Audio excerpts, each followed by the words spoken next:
لیکن اگر کسی کی ملاقات ارتداد کے بعد حضور سے ہوتی نہیں ہے، وہ مسلمان اگرچہ ہو گئے لیکن بعد میں حضور سے ملاقات کرنے کا موقع اور چانس ملا نہیں،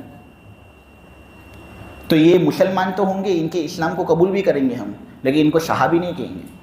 اب وہ یہ کہے کہ پہلے تو میں نے حضور سے ملاقات کی تھی، حضور کو میں نے دیکھا تھا، تو وہ پہلے جب دیکھا تھا تو وہ اس وقت دیکھا تھا جب ایمان والے تھے، لیکن پھر جب کفر آ گیا نا تو وہ تمام اعمال کو برباد کر دیتے ہیں۔ پھر اب حضور کی ملاقات چونکہ بعد میں ہوئی نہیں، اس سے ایسے شخص کو صحابی نہیں کہیں گے۔ جیسے قرہ ابن حبیرہ، ان کے ساتھ ایسا معاملہ ہوا تھا، تو یہ صحابی ہمارے نزدیک نہیں۔ امام شافعی کا کچھ الگ مسئلہ ہے اس میں، لیکن اس کے اندر اپنے کو نہیں پڑھنا۔ اسی طرح اشعث ابن قیس، ان کے بارے میں بھی یہ منقول ہے کہ یہ پہلے مسلمان ہوئے تھے، پھر مرتد ہو گئے تھے، پھر واپس مسلمان ہو گئے تھے، لیکن پھر حضور سے ملاقات کا شرف ان کو حاصل نہیں ہوا تھا، تو ان کو بھی صحابی نہیں کہیں گے۔ تو یہ صحابہ کی تعریف میں نے آپ لوگوں کے سامنے بیان کی۔ اس کے اندر اگر آپ نے غور کیا ہوگا تو صحابی اس کو کہتے ہیں جو ملاقات کرتا ہو حضور کی۔ اس میں دیکھنا ضروری نہیں، بہت سے لوگ غلط فہمی کے اندر ہوتے ہیں اور وہ یہ سمجھتے ہیں کہ صحابی اس کو کہتے ہیں جو حضور کو دیکھتا ہو۔ نہیں، دیکھنا ضروری نہیں، ورنہ حضور کے زمانے میں جو نابینا صحابی تھے، کیا وہ صحابی نہیں جنہوں نے حضور کو دیکھا ہی نہیں؟ عبداللہ ابن ام مکتوم، یا جن کا نام ایک قول کے مطابق عمر ابن ام مکتوم ہے، وہ نابینا تھے، حضور کو انہوں نے کبھی دیکھا ہی نہیں، لیکن حضور کی ملاقات کی تھی انہوں نے، تو یہ بھی صحابی۔ ان کا واقعہ بھی بہت دلچسپ و مشہور ہے کہ ایک مرتبہ نبی کریم صلی اللہ علیہ وسلم سرداران قریش کو کچھ درس دے رہے تھے۔ ایک تو وہ بالکل نالے قسم کے لوگ ہوتے تھے اور ڈون قسم کے لوگ ہوتے تھے، تو وقت اپنا بہت جلدی دیتے نہیں تھے۔ تو اب حضور کو ایک مرتبہ وقت ملا ان سے بات چیت کرنے کا، تو حضور ان کو دین سمجھا رہے تھے کہ بھائی یہ ایمان قبول کر لیتے ہیں تو فائدہ بڑا کثیر ہوگا، کہ یہ ایمان قبول کریں گے تو ان کے پیچھے جو ان کے چیلے ہیں نا وہ بھی ایمان قبول کر لیں گے۔ تو حضور ان کی طرف ایک مرتبہ دعوت و تبلیغ میں مشغول تھے کہ اتنے میں یہ نابینا صحابی، چونکہ دیکھ نہیں سکتے تھے نا، درمیان میں آگے کہ اے اللہ کے رسول، اللہ نے جو آپ کو علم سکھایا ہے نا اس میں سے کچھ حصہ مجھے بھی سکھا دو۔ اب حضور نے جب اس نابینے کو دیکھا نا تو حضور نے اس طرح منہ بگاڑا، چی بجبی ہو گئے، یعنی یہ کیا حضور نے کہ ارے یار، ابھی میں ان لوگوں کی طرف توجہ دے رہا ہوں، یہ آدمی آ گیا پریشان کرنے کے لیے، ان کا وقت میں دیتا ہوں، ان کو الگ وقت کے اندر میں سکھاتا ہوں، ابھی میں ان لوگوں کو وقت دے رہا ہوں تو اس کو بہت زیادہ مجھے ڈسٹرب نہیں کرنا چاہیے۔ تو اس طرح حضور نے دل کے اندر سوچا اور حضور اس نابینے سے ذرا خفا ہو گئے، حالانکہ وہ بہت سچی نیت سے آئے تھے حضور کے پاس، اور انہوں نے کہا تھا اے اللہ کے رسول، اللہ نے جو آپ کو علم دیا ہے نا قرآن کا، حدیث کا، وہ ذرا مجھے بھی بتا دیں۔ تو اللہ نے باقاعدہ حضور کو ڈانٹا اور سورہ عبس کی جو پہلی آیتیں ہیں نا وہ نازل فرمائیں، عبس وتولی ان جاءہ الاعمی وما یدریک لعلہ یزکی او یذکر فتنفعہ الذکر۔ اللہ نے کہا حضور سے کہ تم منہ بناتے ہو، تم اپنا چہرہ اس طرح پھیرتے ہو اس لیے کہ ایک نابینا تمہارے پاس آیا، دیکھو تم اس کو نصیحت کرو گے نا تو یہ آدمی کچھ نصیحت کا کام لے گا، یعنی بڑا پکا آدمی ہے یہ، اس کو معمولی مت سمجھو، اگرچہ ہے معذور لیکن دل کا بڑا صاف ہے، دل کا بڑا سچا ہے، تم اس پر نصیحت کرو گے نا تو یہ نصیحت کا صحیح فائدہ اٹھائے گا۔ اور یہ لوگ جو ڈون قسم کے ہوتے ہیں، گنڈے قسم کے لوگ ہوتے ہیں، اگرچہ یہ وقت نہ دیتے نہیں، ایک مرتبہ اپنا وقت دے رہے تھے، لیکن ان کو نصیحت کر کے کیا فائدہ ہونے کا، ان کے پیچھے کائے کو اپنا وقت کھپاتے ہو، اور ان کے پیچھے کیوں اپنا وقت صرف کرتے ہو؟ جس کو طلب ہی نہیں ہے تو اس کے پیچھے اپنا وقت برباد کرنا نہیں چاہیے، جن کو طلب ہے ان کو سکھاؤ۔ اس طرح حضور کو اللہ تبارک و تعالیٰ نے ڈانٹا تھا۔ جب اللہ نے یہ ڈانٹ حضور کو دی تھی نا، تو جب بھی عبداللہ ابن ام مکتوم مجلس کے اندر آتے تھے تو حضور اپنی چادر ہٹا لیتے تھے اور پھیلا دیتے تھے، اس کو کہتے تھے اے ابن ام مکتوم یہاں پر بیٹھو، تم تو وہ شخص ہو جس کی وجہ سے میرے رب نے مجھے ڈانٹا، تیری وجہ سے تو میرے رب نے مجھے ڈانٹ پلائی، اس لیے تو اب چادر پر بیٹھ۔ اس طرح حضور ان کو عزت دیتے تھے۔ اس واقعے سے میرے عزیزوں کیا سبق ملا؟ ایک سبق یہ ملا کہ ہمیشہ ہمیشہ ہمیشہ علماء اور دین کے کام کرنے والوں کو چاہیے کہ وہ طلب والوں کو پہلے ان کی ضرورت پوری کروائیں، اس کے بعد بے طلبوں کے اندر وہ محنت کریں۔ آپ سمجھے؟ تو جو طلب والے ہیں, جو دین کی طلب رکھتے ہیں, دین کی پیاس ان کے اندر ہے, جن کو تم نصیحت کرو گے فائدہ ہوگا تو سب سے زیادہ محنت ان پر خرچ ہو. اور وہ لوگ جو بے پرواہی برتتے ہیں تو ان کا نقصان وہ خود کر رہے ہیں, وہ اپنے ہی ہاتھوں سے اپنا نقصان کر رہے ہیں اور اپنے پیروں پر کلہاڑی مار رہے ہیں. تو ان کو تم نصیحت کرو نہ کرو تو اس میں تمہیں بہت زیادہ فکر کرنے کی ضرورت نہیں. جو طلب والے ہیں نا ان پر تم زیادہ سے زیادہ محنت کرو, جو بے طلب ہیں تم ان کے لیے دعا کرو. لیکن کبھی بھی بے طلب کو طلب والے پر ترجیح مت دو, بس اس وجہ سے کہ وہ مالدار ہیں, بس اس وجہ سے کہ وہ دنیا کا عزیز آدمی ہے, یا بہت سے لوگ اس کو برا مانتے ہیں, تو اس وجہ سے اس کی طرف توجہ نہیں دینے کی. توجہ ہمیشہ اس آدمی کی طرف دینے کی جو طلب والا ہو. اب خواہ وہ خستہ حال والا ہو, خواہ وہ غریب ہو, خواہ وہ فقیر ہو, خواہ لوگ اس کی بات سنتے نہ ہو, خواہ لوگ اس کو کھڑے نہ رکھتے ہوں, لیکن ایسے آدمی کی طرف توجہ پہ لے. یہ ایک فائدہ اس واقعے سے ہمارے سامنے آیا. اب اس کا مطلب یہ نہیں کہ کافر لوگوں کو اب دین سکھانا ہی نہیں, کہ کافر لوگوں کو کہاں طلب ہوتی ہے. نہیں, ایسا نہیں کہ کافر لوگوں کو طلب نہیں ہوتی, ان کو معلوم نہیں ہوتا. کافر لوگوں کے سامنے اگر دین کی باتیں آپ کرو گے نا تو وہ بھی طلب بتائیں گے, اور یہ چیز تجربے سے میں آپ کو بتا رہا ہوں, اور سنیں گے بڑے شوق سے سنیں گے. لیکن ان میں سے بھی بعض وہ ہوتے ہیں جو تمہارے مخالف ہو جائیں گے تو ان کی طرف بہت زیادہ توجہ نہیں. لیکن بہت سے لوگ ایسے ہوتے ہیں جو اسلام ہی سے ناواقف ہوتے ہیں, تو اگر اسلام سے ان کو واقف کرانا چاہو تو کوئی حرج کی بات نہیں. انبیاء نے دیکھو اکثر کام اپنا غیر مسلموں کے اندر ہی کیے. تو یہ صحابہ کی ایک تعریف میں نے آپ لوگوں کے سامنے بیان کی, جن صحابہ کی یہاں پر اللہ تبارک و تعالیٰ نے مدح فرمائی.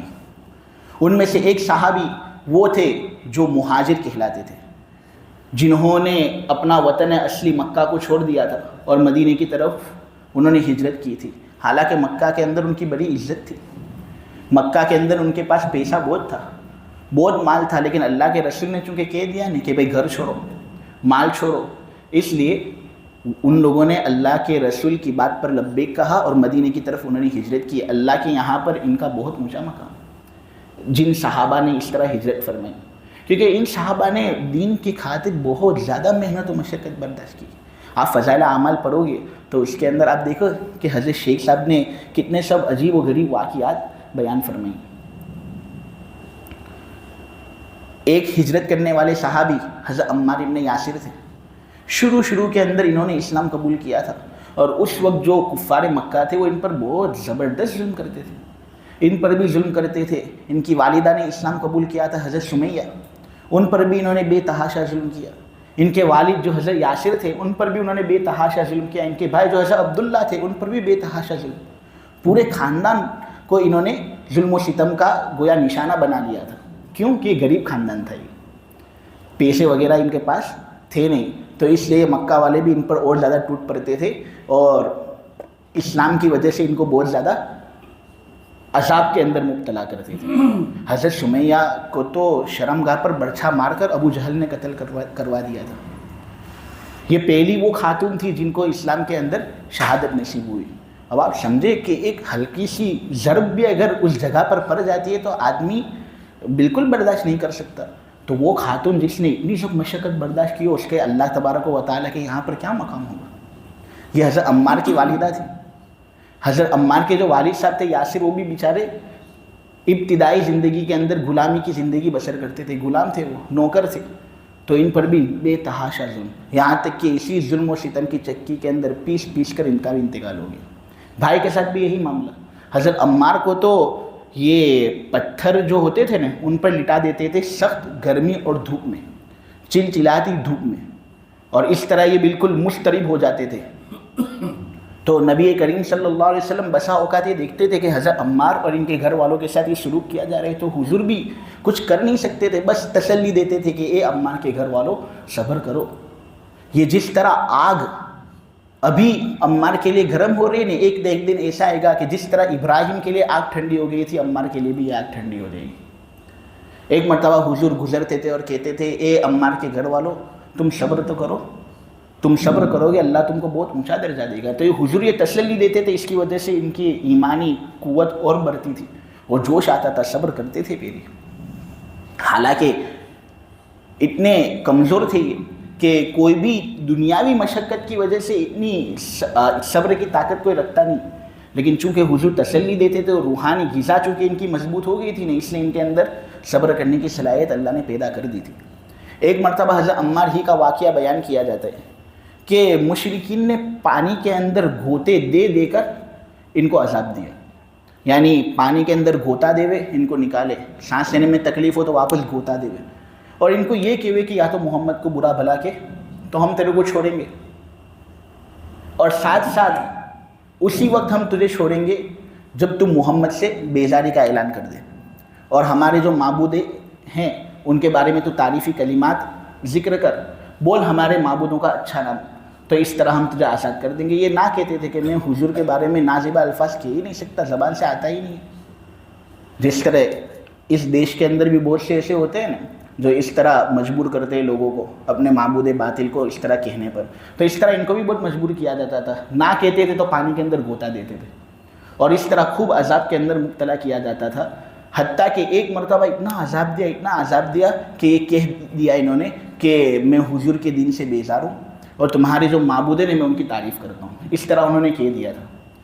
پھر جب عذاب سے ان کو خلاصی مل گئی تو بہت پریشان ہوئے اور پسینہ پسینہ نکل گئے، نبی کریم صلی اللہ علیہ وسلم کے دربار میں حاضری دیتے ہیں اور حضور کو دیکھ کر ہی رونا دھونا شروع۔ نبی کریم صلی اللہ علیہ وسلم پاس آتے ہیں اور کہتے ہیں کہ عمار کیوں رو رہے، ایسا تو کیا ہوا؟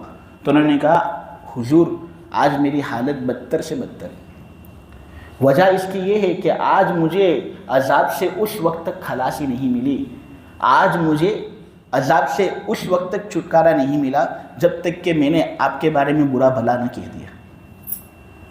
میں نے جب آپ کو برا بھلا کہا تب انہوں نے مجھے چھوڑا، اس لیے آج جو مجھے تکلیف ہو رہی ہے ایسی تکلیف مجھے کبھی نہیں ہوئی، میرا دل تنگ ہو گیا ہے، میرا پیٹ تنگ ہو گیا ہے، مجھے سمجھ میں نہیں آتا کیا کروں، کیا میں مسلمان بھی ہوں یا نہیں۔ تو حضور نے حضرت عمار کے جو آنسو تھے نا وہ پوچھے، اپنے ہاتھ سے پوچھے اور کہا اے عمار دل کے اندر کیا پاتے؟ تو حضرت عمار نے فوراً کہا اللہ اور اس کے رسول کی پرزور عظمت پاتا ہوں دل میں۔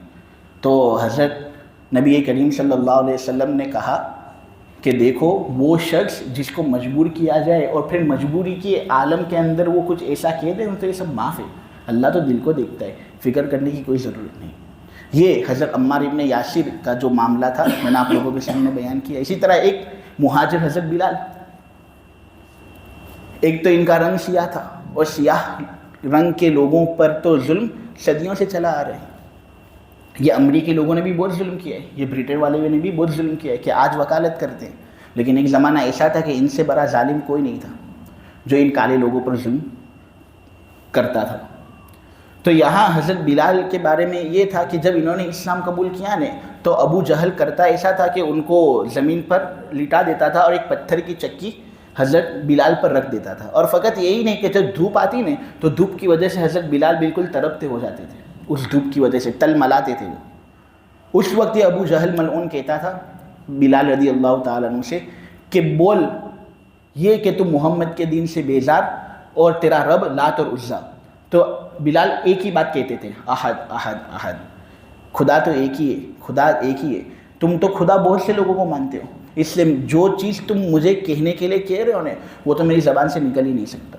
اب تھے یہ حبشی نا، اس لیے اللہ تبارک و تعالیٰ ان کو صبر کی صلاحیت بھی دیتا تھا اور کبھی بھی ٹس سے مس نہیں ہوتے تھے، یعنی ان کو جتنا بھی یہ لوگ مارتے ہیں حضرت بلال کبھی بھی کچھ کہتے نہیں تھے، بس احد احد ہی کہتے تھے۔ امیہ ابن خلف ملعون گائے کی کھال جو ہوتی تھی نا اس کے اندر ان کو لپیٹ دیتا تھا، دھوپ میں چھوڑ دیتا تھا تاکہ بدبو خوب آئے، لوہے کی زرہ پہنا دیتا تھا تاکہ دھوپ جب لگے تو وہ لوہا جسم کو لگے اور جس کی وجہ سے جسم جل جائے، لیکن پھر بھی بلال کی ایک ہی صدا احد احد احد۔ یہ وہ مشقتوں کا ایک حصہ ہے جو میں نے آپ لوگوں کے سامنے بیان کیا، جس کو برداشت کیا مہاجر صحابہ نے۔ اب چونکہ یہ لوگ اللہ اور اس کے رسول کا کامل یقین دل کے اندر رکھتے تھے نہیں، اس لیے ان مشقتوں کو برداشت کرنا ان کے لیے آسان ہو جاتا تھا، اور یہ مشقتوں کو برداشت کرتے تھے اس لیے اللہ نے ان کی یہاں پر تعریف فرمائی۔ ایمان ایسا اللہ پر ہونا ضروری۔ آپ دیکھیں اللہ تبارک و تعالیٰ کی ذات کے اندر آپ غور کریں گے تو آپ کو بے پناہ دلائل ملیں گے، اور آپ کو بے شمار دلائل ایسے ملیں گے جو یہ بات بتاتے ہیں کہ واقعتاً اللہ کتنا بڑا ہے۔ تو جب اللہ اتنا بڑا ہے تو ہمیں بھی اللہ تبارک و تعالیٰ کے متعلق کچھ قربانی دینی چاہیے، اللہ کے راستے میں کچھ قربانیاں دینی چاہیے نا۔ دیکھیں اگر کوئی آدمی کسی شخص کے پاس 6 انڈے لے کر آئے